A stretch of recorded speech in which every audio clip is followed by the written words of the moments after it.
It's like Christmas for college football fans. National Signing Day is officially here. We are looking at the entire SEC and the entire college football landscape when it comes to signing day. Where did your favorite team finish? Who were the biggest winners and losers? Who are the top signees and the top classes across college football? Who are the stars of tomorrow? We're going to break all that down, much more, give our full thoughts and breakdown on, again, a glorious day that we all celebrate as college football fans, that being National Signing Day. I'm Chris Phillips. He is Dave Shumate. He is Cole Thompson. Appreciate each and every single one of you joining us. Again, as always, make sure you like and subscribe, turn on notifications. Check us out via podcast, wherever you get your podcast. You can also find us across all social media platforms, as well as our website, secunfiltered.com. And, of course, as always, we're brought to you by our friends over at Prize Picks. Go to prizepicks.com. Use promo code SECU at sign up to get $50 instantly when you play your first $5 or more lineup. And I'm going to continue to remind you, it's not just college football. Guys, college basketball is in full swing with the SEC ACC Challenge and much more throughout the season taking place on the hardwood. NFL, NHL, NBA, whatever you can think of, they've got it over at Prize Picks, and you can cross over and obviously play different sports together. So the winnings are endless over at Prize Picks. PrizePicks.com, promo code SECU to get that $50 bonus today. National Signing Day is upon us, and like I mentioned earlier, it's like Christmas morning for college football fans. And what do you find under the tree? That five-star receiver you wanted, that quarterback you needed, that defensive lineman that's going to change your pass rush, whatever it might be, you've got it. And again, we are here breaking it all down, looking at the rankings, where each SEC team finished, and who are the stars of tomorrow. Again, I'm Chris Phillips. He is Dave Shumate. He is Cole Thompson. Gentlemen, what is going on? Whether you want to call this early signing day, national signing day, whatever it might be, the fact of the matter is this: we had some of the top prospects in the entire country. I say putting pen to paper. It's all digital now, but you know what I mean. Making it officially official where they will be taking their talents to, at least for next year, in this current climate of college football. But either way, boys, happy National Signing Day. Excited to chat with you. Yeah, this used to be my Super Bowl until I got out of the industry about 2 years ago. So, no, I mean, usually just today, most people that were in my role from a director or player personnel standpoint, you're just crossing T's, dotting I's. I mean, you're just making sure the documents. I mean, I was around when you did have to sit by a fax machine, but also, like you said, the digital DocuSign now. You're just making sure, and of course, you're going to get calls from parents, hey, we sign it in the right spot, but usually coaches have gone over that. That's really what it is. I don't think it's as decorated as it once was, especially in terms of like the guys I've talked to today. It's just kind of like, dude, we're moved on to the portal. Like, it was kind of just like, hey, yeah, we may have lost somebody. We may have, like, LSU lost somebody, like South Carolina flipped somebody. We may have stuff like that. But for the most part, I feel like the earlier signing day now, because where it used to be the 18th to like the 20th, it was always Wednesday through Friday, and it still is this time. But it's just a little earlier. Weird conference championship week, but I think the portals kind of made this a little less like dramatic where it used to be. I mean, Chris, you were talking on the phone today, dude. Like, you can remember where you were when like Jadeveon Clowney committed on TV. I remember I was in school working in the football department when Jadeveon Clowney's coming in. Nick Saban calls an entire building meeting. Normally that doesn't happen. Called an entire building. Janitors are in that thing. Like, hey, listen, this is who is about to be coming to this building for 48 hours. Just so we know, everybody, you know his aunt and uncle's name, just so we're all on the same page. You don't have that anymore, but still, signing day, like you said, future five stars. Hopefully you get to keep at least 75% of these guys that are coming in. But you're right. I mean, I just feel like the portal's kind of taken away from it. But big day for a lot of people across the country. Portal doesn't take away from it. What you just do is you exhale. You take a breath and you say, we got them. They're here. They're locked in. Now we get to prepare for them to come onto campus. We know that they are a part of our future plans, whether it be a short-term 1-year rental or a 4-year contingency lineup, whatever it is, you got them. You don't have to worry about flipness anymore. They're secure. And now you get to figure out what do you need to do in the portal to build the rest of your roster around the current pieces in place. Cole, you seem strangely calm tonight. Nah. It's a different. You know what it is? I'm just so used to the college football playoff rankings, Cole. That it's been a day. It's been a long day. It's far from over for me. You sound like you've been with one of the guys working in the operations building, getting all these crossing those T's and dotting those I's. Phone calls beyond belief, talking about people in the transfer portal. Which again, we got videos coming out about that later this week. But this is about signing day. It's a big time day. How about a big time day for Texas? First year in the SEC, and there's a very good shot that they get to clinch the #1 class. 24 letter of intents are in. 3 5-stars, including one of my favorite players that I have studied from Galveston Ball, superstar, 5-star phenom safety, and Jonah Williams, Khalil Lockhart coming on in. And then they were able to go get Michael Taylor to come and be the athlete that they needed. So really good day for Texas, really good day for a lot of these programs in the SEC. And still, you got to realize that while you may have money out in Eugene, Oregon, the pathway runs to the conference that just means more. Yeah, I want to echo something too Dave said, and I don't think this is being – I don't think it's being Debbie Downer or anything of the sort, but I think it's fair to say that, not to sound like an old head, that signing day doesn't have the juice it once did. Like back when there was one signing day, which I feel like this is signing day now. This is signing day. It's basically over, right? But it doesn't have quite the juice it did back in like the mid to late 2000s or 2010. It just even as recent as like 10 years ago, I think things like, let's face it, portal and NIL, they've done a lot of good for the sport, probably more good than bad. But, I think one of the big things that makes this day not as exciting is the fact that, like you mentioned, Dave, if you can keep, what is it? I mean, I think maybe it was you that told me this, if you can keep just over half of your class on the roster for 3 to 4 years, you did pretty good in this portal era. So, I mean, it's still a really fun day. Obviously, I think we've seen guys. I think this is kind of a conversation for a separate time where the strategy of, because the conversation's been for a while, how much high school recruiting mixed with portal, what's the right. I think what we've seen, you use high school recruiting to build your foundation. You use the portal to supplement where necessary.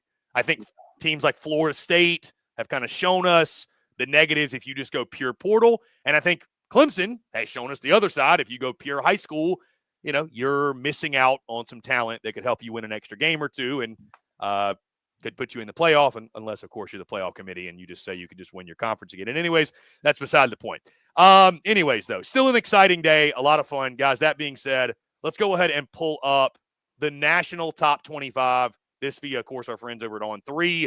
And then we'll get into the SEC-specific rankings. I'm just going to run down these, and we can kind of go through and give our thoughts. Like Cole mentioned, I mean, the first thing that jumps out, you got Texas at 1. There's Bama at 2, Oregon 3, Georgia 4, Ohio State 5. A lot of your familiar suspects here. Michigan after getting Bryce Underwood at 6. Auburn at 7. LSU at 8. Again, they lose Underwood. They dropped a few spots after that. By the way, I just glossed over it, but Hugh Freeze and company sitting in the 7th spot nationally. Bunch of SEC teams here bunched up. A&M 9, Tennessee 10. Florida 11. How about Billy Napier building off the momentum of this season, putting together a really strong recruiting class? Notre Dame at 12, Miami 13, Southern Cal 14. There's Lane Kiffin and Ole Miss at number 15. I believe that 5-star was a kid they picked up today, right? Caleb Cunningham? No, he had been locked in for several. He had been locked in. Okay. That was their – okay, well, that was their key guy. I saw some Ole Miss fans talking about that, Cunningham. Penn State 16, Oklahoma 17. So Brent Venables putting together a solid class. Mizzou at number 18. South Carolina and Shane Beamer at 19. Nebraska at 20. Clemson 21. Georgia Tech 22. Washington 23. Wisconsin 24. How about Jeff Lebby and company finishing in the top 25? I feel like that's a victory. I mean, I would say that's a victory for that's a victory after a 2-10 season, finishing 25th in recruiting. And then again, guys, we'll get into the rest. If you want to go through the SEC, Kentucky at 27. There's the Hogs at 29. Struggling. Hogs at 20. Big portal class incoming, Dave. And then I don't know where. We'd have to hit the load more probably for Vanderbilt. Yep, there we are. 61, 61st. Only 13. Diego Pavia is trying to get his two extra years. Yeah, only 13 signees right there. So let's just talk about this real fast. Inside of the top 11, there are 8 teams from the SEC. Inside the top 20, there are 11 teams inside the SEC. So just the level of competition that you're seeing come into this conference that is able to now believe in the plan and the contingency of where every direction is going, I think shows you the strength and why we could have more parity, especially if you bring in the right transfers alongside it. This is where, again, you want to be able to build your foundation, and then you go into the portal and you utilize that as furnishing the place. The way that I view currently college football is a coach buys a program, i.e. a house, lays out a foundation, offers recruits, and then he puts the really cool stuff in to make it the coolest house in the cul-de-sac with the transfer portal. The 5-star wide receiver, the former quarterback that is looking for a brand new location, the all-star former top-tier offensive tackle coming on in. That's like your big stereo. you're watching as the SEC is still owning, and you're watching as a lot of players that currently we're thinking about being maybe a backup or maybe a fringe on other rosters. They now get to be at the forefront of the conversation for teams like Missouri, like South Carolina, like Florida. I mean, Florida just a few weeks ago was ranked outside the top 40. They're going to finish inside the top 12. That's where we are when it comes to recruiting. It was a really good day for the SEC just in general. Yeah, but I would say it's different, Cole, from a standpoint. Arkansas can't build the same roster the same way Georgia can. Sure. That's where in the league it's totally different. But you never are going to see that, Dave. I mean, everyone knows that. We're never going to see the recruits come in the same way at Arkansas that we will at Texas. No, that's what I'm saying. They got to be a little more portal heavy there than they do high schools. Like all the SEC schools can't build. I'll say from having built a roster, you can't start just from the foundation everywhere. All right. So instead of having a 2-story house, you have a 1-story house, but you're the best 1-story house in the cul-de-sac because of the transfer portal. That's what you got. I think to your point, guys, I always thought of it with the portal NIL. You've got to be much more kind of like Moneyball, where I love that movie when Brad Pitt said that if we try to beat the Yankees or play like the Yankees in here, we will get beat by the Yankees out there. I mean, to your point, Dave, if you're Arkansas, you're not going to go head to head with, I mean, now, gosh, I mean, I know we're singling out the Hogs here, but you used to have the, hey, we're in the SEC advantage over. Like Texas. I saw someone bring up the blue, whatever the guy does, the blue chip ratio thing. And someone's like, this is why Georgia and Alabama are so much better because they prioritize the defensive lineman. I'm like, you think Sam Pittman rolls into a meeting and says, guys, we're not going to prioritize an offensive lineman? Yeah, they want them. They want them. Yeah, they want them. They just can't go shop at that store. So to say just like everybody's the same and anybody ever here say, well, you got to go certain percentage this, every school is totally different. You've got to be – just like at Kansas, we used to say, you can't go run a spread offense out there like Kansas. You got to be a little different offensively, stylistically. Because like to your point, when you said Brad Pitt said about the Yankees, Chris, we try to go out Oklahoma at their game. They have better players. It is what it is. So I mean, that's why I'd say everything is all about money now. There's 2 different recruitments. You got the initial recruitment where it's almost like you're dating a little bit, but then when it gets time to go get on a knee, hey, what's the dollar figure here? And I think that's right. Brian Kelly and them are struggling from that perspective. Yeah, I mean, you've got to. Yeah, it's from a standpoint of. Yeah, I mean, I totally agree with you, Dave. In regards to the way. Oh, you got to be master talent evaluators and master talent developers versus because you're not going to get. I mean, I think South Carolina is actually a great example of this over last offseason. What they did in the portal, the guys they got in the portal weren't like. They were good names, but they weren't like the top names out there. But they did a great job. Who would have known Kyle Kennard was going to be what he was? That was a great eval. Jeff Collins certainly didn't.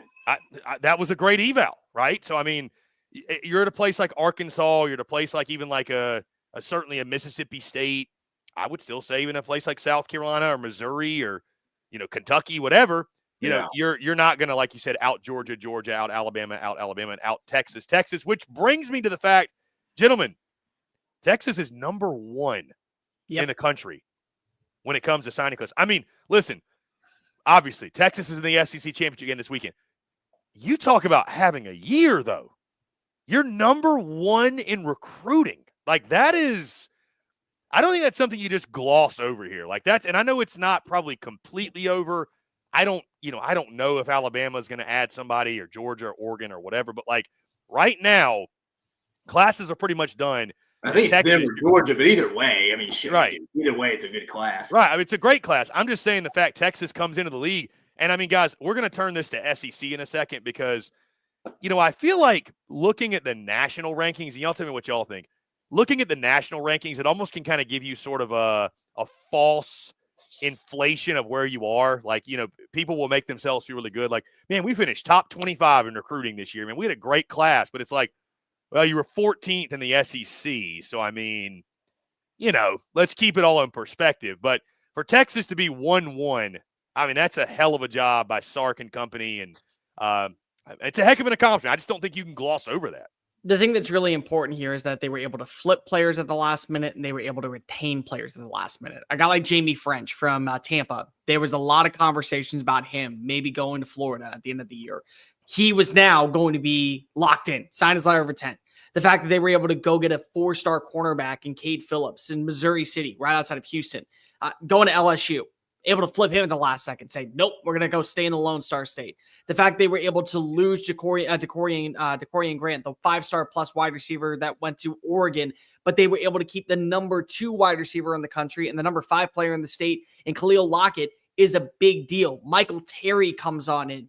They go get Lance Jackson, a 4-star kid out of Pleasant Grove, Texarkana, Texas. Nick Townsend, a guy out of Dekaney High School. They did a great job of keeping players in state, but also whenever they lost a key player to another big-time program, whether it be Tennessee, whether it be Texas A&M, whether it be LSU, whether it be Florida at the last second, they found a way to make sure that they were able to recoup the benefits of not losing a second player. And I think that's a major emphasis on what Sark has been doing it out in Austin this year.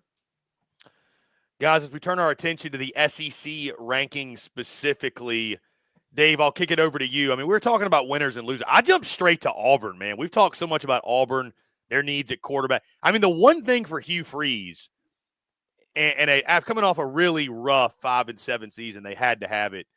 The recruiting is there. I mean, they're bringing in talented football players, and it's led by Deuce Knight, obviously the quarterback. I think most of us agree Auburn's going to go out to the portal. They got to go get a QB. You don't want to, put it all on a freshman to kind of come in and, lead the resurgence and essentially save Hugh Freeze's job. But I mean, I know, Dave, folks over there at Auburn. Listen, it was a disappointing year on the field, but off the field and recruiting, they're doing about as well as anybody.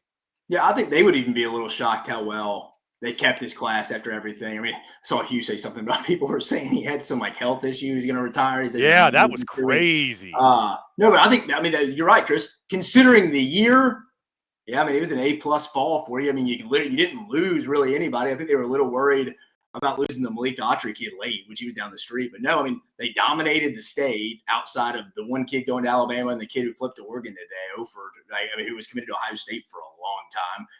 They got Deuce Knight. He didn't go back. He didn't go to Ole Miss after being a Mississippi kid. Granted, Lucedale, Mississippi is probably honestly closer to Auburn than it is Ole Miss because Ole Miss is so up north. But anyways, he's not a go-to starter day one. But like we talked about off air a little bit, we were talking about quarterbacks in the transfer portal. I think everybody knows Auburn's going to go get a quarterback or two out of the portal. And if they can just find a guy that's a bridge gap player, and maybe a bridge gap player that at the very least could get you to 8 wins because you have some weapons around you, that could be potentially good for the development of Deuce Knight heading into 26. I don't think he's physically ready yet, and he's missed a lot of games this year on the field. But you're right. I think Auburn did a phenomenal job. There's a lot of teams who were winners, but I think Cole mentioned one too. Florida was in there, obviously Texas. South Carolina flipped the number 1 JUCO defensive lineman late. Yeah. They did a good job. They dominated the state of South Carolina. I think they did a good job. I think I saw something they brought in 10 front 7 players, which I think is a good job. Give Darren Usher and Shane Beamer credit over there. I think there was a lot of winners. I think Missouri did a really good job of flipping players at the last second. They were going into this week, I think, inside of the top 28, 29. Now they're going to finish inside the top 20. The fact they were able to get a guy like a 4-star running back in Brendan Hager to go ahead and join the program at the very last second, to be able to go land one of the edge rushers, I'm blanking on the top of his name off the top of my head, Javian Hilson chooses the Tigers over Texas A&M, and Syracuse. And Syracuse, I'm going to tell you guys, they're going to be a player because they have Elijah Robinson, who is one of the best defensive developers of talent when it comes to interior linemen and, more importantly, recruiters in the industry. It was a big deal on why several players at Texas A&M followed him to Syracuse last year. The fact that they were able to land some of these players, plus they got their quarterback of the future in Matt Zollers, it's a really big deal. Donovan Ugambole, the 4-star wide receiver from IMG Academy, comes on in. Jack Lang, the offensive tackle, he's the number 1 player in the state of Montana, comes on in. You got to be able to win in the portal, I think, for a place like Missouri. But you have a foundation to where in a few years from now, a guy like Caden Green, who left the state to go play at a place like Oklahoma, then come back to realize this is home for me. You're keeping homegrown talent inside the state. You're bringing in players in the state of Texas. You're reaching out to areas in Arkansas, in Oklahoma, in Florida. It's a benefactor for the squad. I gave a lot of credit to a team like Missouri. They're continuing to build. Ryan Trickle, the director of player personnel, I think deserves a lot of credit today. Guys, I want to turn the attention to the team that finished 5th in the SEC, the LSU Tigers. Brian Kelly with some very, I don't know if interesting comments, but just very blunt today in his signing day presser when he essentially said, you can have the brand, but you got to have the dollars to back it up. And this was obviously after the Bryce Underwood situation. They also had another kid flip, I believe, to Texas that it did not land. They still had a really good class. I mean, talking with our guy Blake Ruffino a little bit earlier, they signed a couple of the top offensive linemen in the country. I believe they signed the number 1 center in the country. But guys, I mean, Brian Kelly, after an 8-4 season and losing a guy like Bryce Underwood, who was the cornerstone of the class, let's make no mistake, I think he made it very clear, and he was kind of speaking to his fan base today. Hey, if y'all want us to sign the kind of guys you want us to sign, we're going to need more money. Which he I think opened up with that thing, CP. He did. He wouldn't even ask. He opened up with that thing. Guns are blazing. No, he's not wrong. I mean, it is what it is. Like, LSU's going to have to spend money to make money, and I think they were a little bit behind in the NIL collective race, whatever the hell you want to call it. Obviously, we got the revenue sharing coming down the line. I'm sure LSU will match what most people do too, 20 mil. But I think as of this moment right here for the next year or two, and still until that happens, I think LSU is going to be behind a little bit of the 8 ball, and it's going to be tough to raise some money after you win 8-4. Now, I'm sure they'll still get their money, but like, you're not going to have as many people as eager. And to be fair, I don't blame Brian Kelly at all for the Bryce Underwood thing. That had happened to Nick Saban if he was at Alabama. Nobody was paying that except Michigan. Michigan just essentially gave FU money out there and was like, dude, I dare you to come match us. LSU matched, their best offer was 6, and LSU's like, you can walk. Like, I don't blame them for that at all. It just, I don't know. It feels like this has been the most uneasy LSU recruiting since I've kept up recruiting. And that's really just going back, wildly enough, just to 3 coaches who all won national championships. Nick Saban, Les Miles, and Edward Orgeron, like all kind of had their ducks in a row a little bit. And to be fair to Brian Kelly, none of these guys had to go manage those waters. Like, different sport, to be fair to Brian Kelly from that perspective. And let's be honest, he's not wrong. Like I mentioned, there's 2 recruitments to this now, talking to people. Again, I was in the NIL era for a year, but it wasn't to this point yet. I can say that.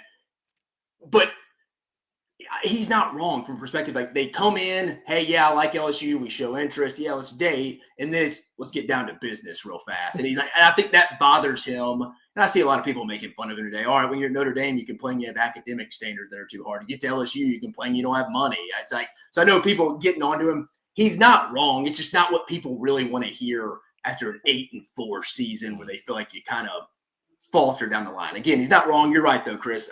Not a bad recruiting class. Could have been better, sure, but not bad overall. People don't want to hear it because they want to still think that LSU, the name and the brand, carries enough weight. That's just the bottom line. Now Texas is in the mix. Now Oklahoma's in the mix. They're going to land players because of that SEC logo. Look at Texas. They're the number 1 recruiting class. Phillips, the Missouri City kid, flipped from LSU at the very last second to stay home in the state of Texas. And the people who are calling out Brian Kelly today about his comment when it comes to you wanting to talk about money when you left and signed an egregious contract to go to LSU, he's not talking about players when it comes to that. He's talking about the boosters not being willing to put their money where their mouth is. You want us to be right alongside Alabama and Georgia and Texas A&M, and South Carolina's making some moves, and you're watching as Ole Miss is making some moves. We have to spend.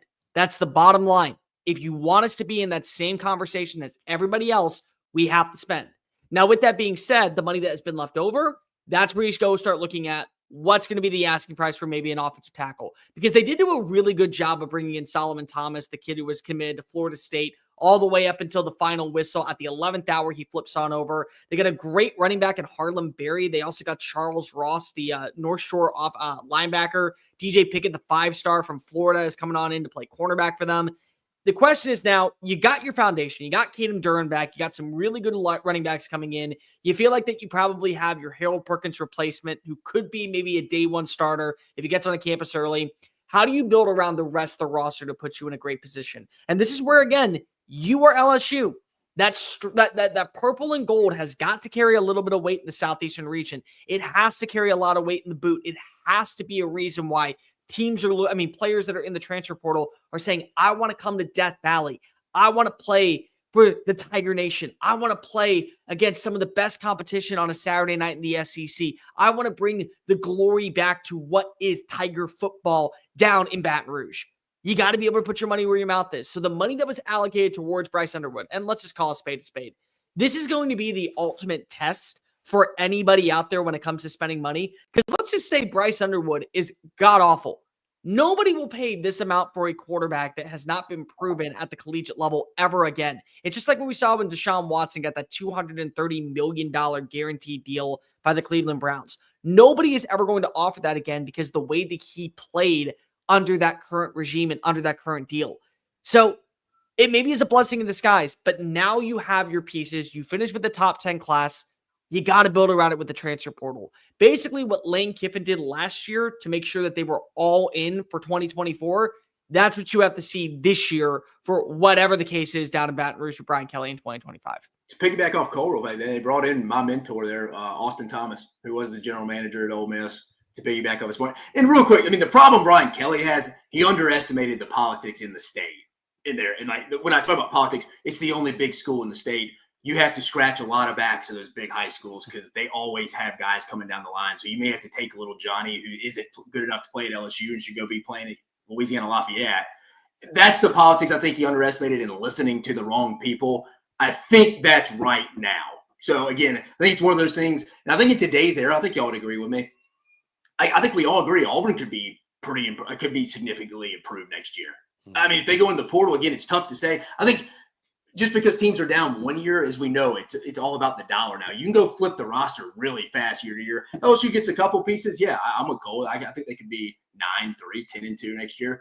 But I think Brian Kelly just underestimating the lay of the land a little bit as he came into this job.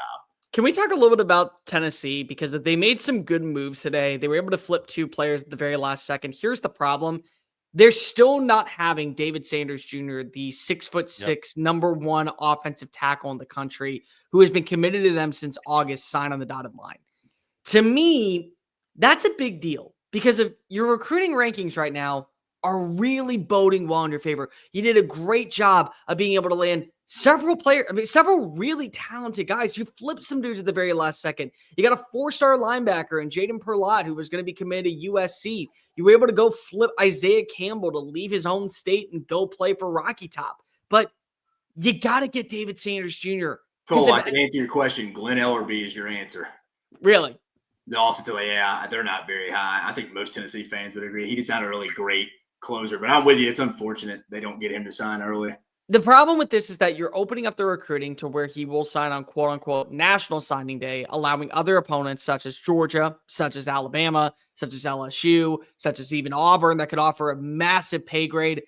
And you have a quarterback that you believe is going to be a difference maker. Sanders is a dude where, again, we talk about this all the time. It's so critical for you to land these 5-star offensive tackles to be a part of your system because they don't grow on trees. And what's the reason that oftentimes we watch as players leave a program? Because they're not good enough to start at their respective school. So as much as I love what they were able to do this past offseason and bringing in transfers, as much as I love the fact that they were able to go build around Nico Iamaleava in the trenches, if you have a guy that you think is going to be a long-term process of player, and more importantly, somebody that can be a backbone and a foundation piece and the anchor on your offensive line, you got to do everything possible to protect your quarterback. That's a guy that I really want to see. You got better on the defensive line. You found some replacements for dudes like James Pierce who are going to be going off to the NFL next year.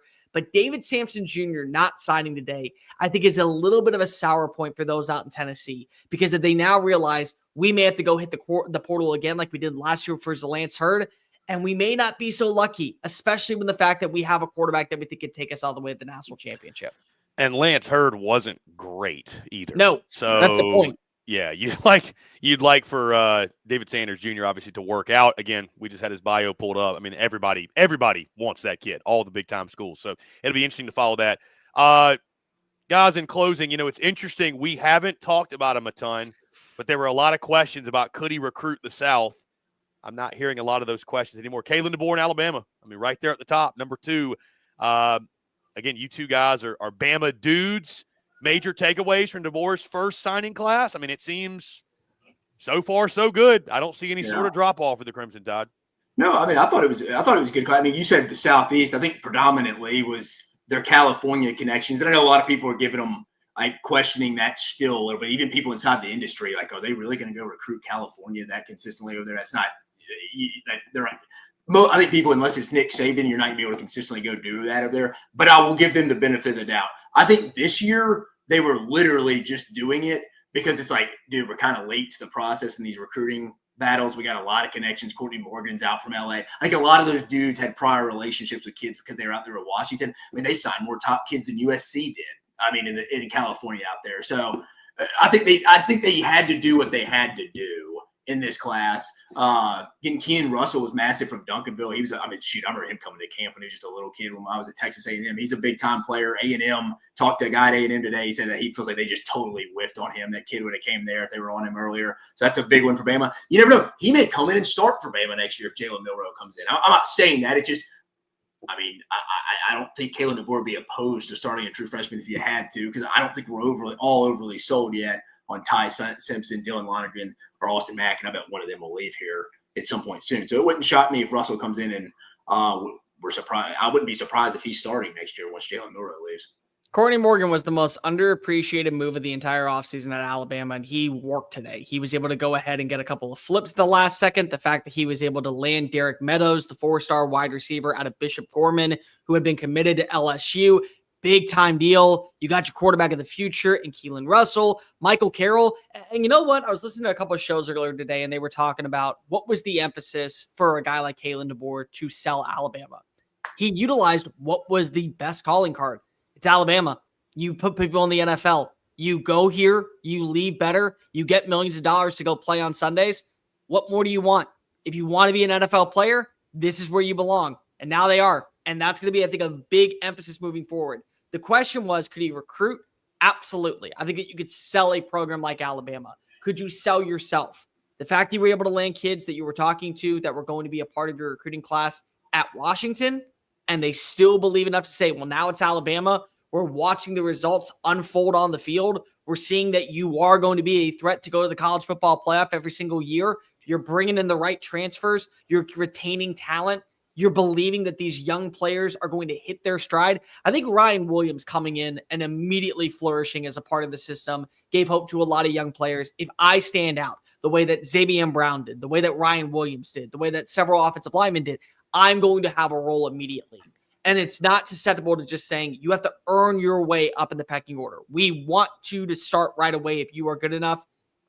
They win. I mean, Alabama, they're going to finish with the top 3 class in the first year underneath Kalen DeBoer. There's going to be very few arguments on what is the future of Alabama football underneath them when it comes to recruiting, when it comes to the transfer portal. The only question that you have left is on-field execution. You got to look at a guy like Hugh Freeze right now. He's facing a lot of pressure. He's got a top 10 recruiting class. Good for him. You also got to develop the talent. That's going to be a big deal for, I think, a guy like Kalen DeBoer moving forward. Yeah, I think the only guy they're possibly going to lose is our guy, the offensive lineman, right? The Ty Haywood to Michigan. But no, overall, I'm with Cole. They did a great job, especially in the first recruiting class. I think they had to do the California thing. That was the connection.